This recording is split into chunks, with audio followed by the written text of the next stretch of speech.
My name is Isabel Flores Mena. I am from Honduras, and I first came to the United States in 2002.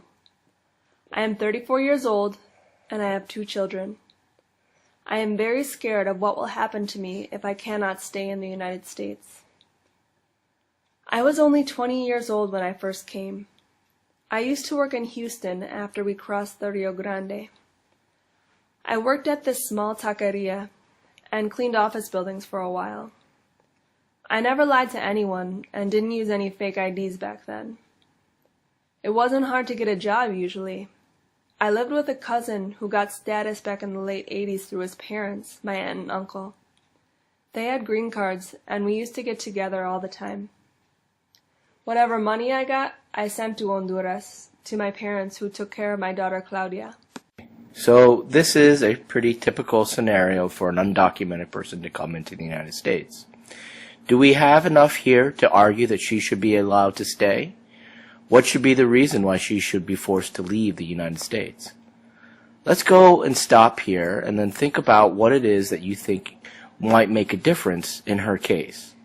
As you listen to the next part, think about what themes might start to be putting into play about the case overall, and what are some persuasive aspects to those themes.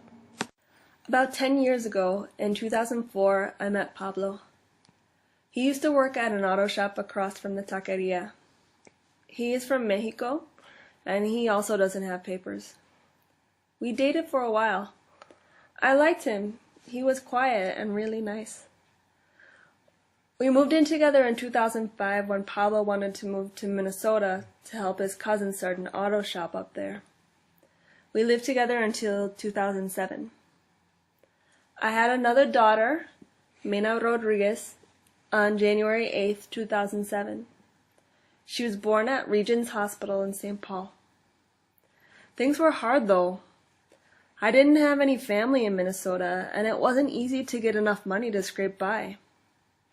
I did some cleaning work when I could, but it was hard with the baby. Some of my friends told me about this chicken plant in Iowa. They told me it paid really well and I wouldn't have to pay rent. I could just work there for about 6 months or so and save enough money to come back.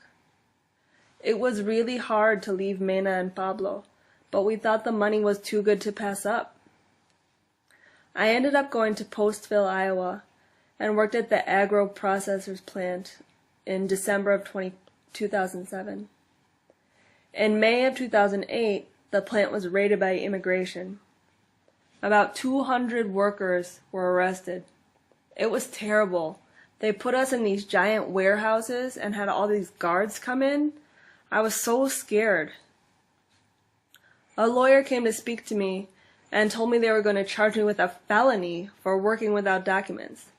I didn't understand what was happening. They told me I used someone else's social security number. But I just signed up for the job. Someone else did my paperwork. Anyway, I was so scared. I didn't want to tell anyone about Pablo. I didn't want him to get in trouble either. I agreed to sign a piece of paper and got deported back to Honduras at the end of May.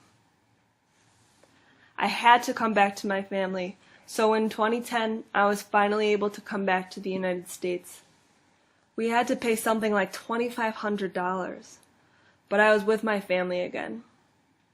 I worked as a maid in downtown Minneapolis at a hotel, but I had to again leave Minnesota and went to Fargo to look for work. I was stopped in July of this year, and when I didn't have any papers, I was arrested, and now I'm very scared of what will happen.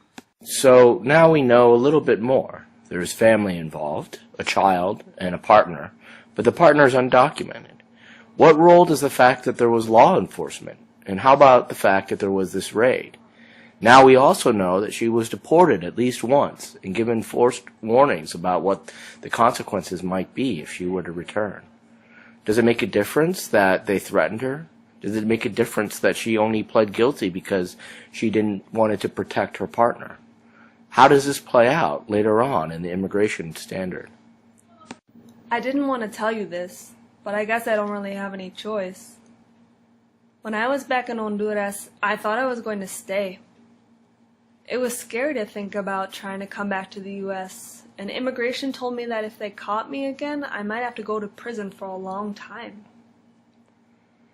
But I didn't have a choice.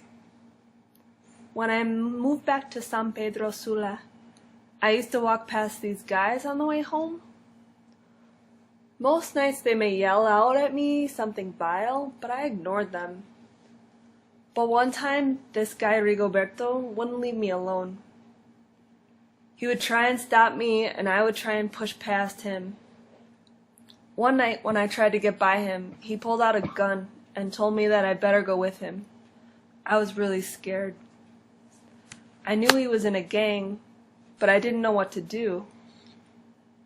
He knew my family, and I was scared. I went with him for a little while. He would collect the women he liked sometimes. He would force sex on me and called me names and put me down. One time he hit me when I wasn't returning his phone calls. I was hurt pretty bad and had to be in the hospital for 2 weeks. That was when my family told Pablo that I had to go back to the U.S. They never told him why, and I won't tell him. I just can't. Pablo was able to get a loan and sold off his spare truck to get the money. I was able to leave Honduras with the help of a coyote. I heard that Rigoberto stopped by the house for a few months and threatened my parents. But I haven't heard anything about him for a couple of years now, and my family thinks he may have been killed already.